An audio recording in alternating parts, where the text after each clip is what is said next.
स्वराज्य वार्ता, आवाज जनसामान्याचा। हिंदूवर होणारे हल्ले आणि धमकीची तीव्रता वाढत आहे, याची दखल घेत बांगलादेशातील कट्टरवाद्यांना धडा शिकवणे आवश्यक। हिंदूच्या सन्मानासाठी केंद्र सरकार व आंतरराष्ट्रीय मानवाधिकार आयोगाने यावर कठोर भूमिका घ्यावी, सर्वच हिंदुत्ववादी संघटनांनी निवेदनाद्वारे मागणी। अनेक वेळा आंदोलन करून सुद्धा निवेदन देऊन सुद्धा आज 2 वर्षापासून एका प्रश्नाची सोडवणूक झालेली नाही। जिल्हाधिकारी साहेबांना सुनावणी घेऊन 3 महिन्यात सुद्धा दिव्यांगांना काही न्याय हक्क मिळाला नाही।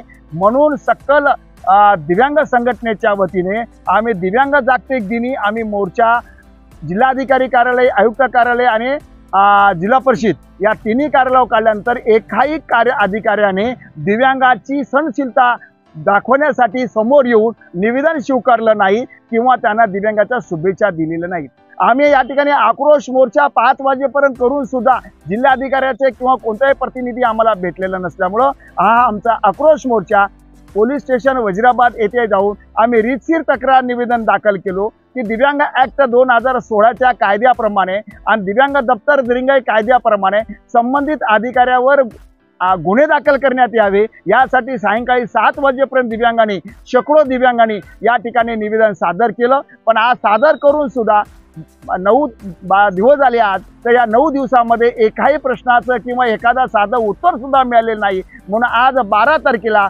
आम्ही निवेदन दिलेले आहे। 3 डिसेंबर रोजी आम्ही ते दिलेल्या निवेदनाचं आम्हाला माहिती देण्यात यावी आणि या ठिकाणी जर आमच्या दिव्यांगाच्या प्रश्नावर जर न्याय हक्क मिळाला नाही, संबंधितावर गुन्हे दाखल नाही झाले, तर 26 आणि 27 तारखेला या ठिकाणी जिल्हाधिकारी कार्यालयासमोर तीव्र आंदोलन करण्याचा इशारा या निवेदनावर देण्यात आलेला आहे।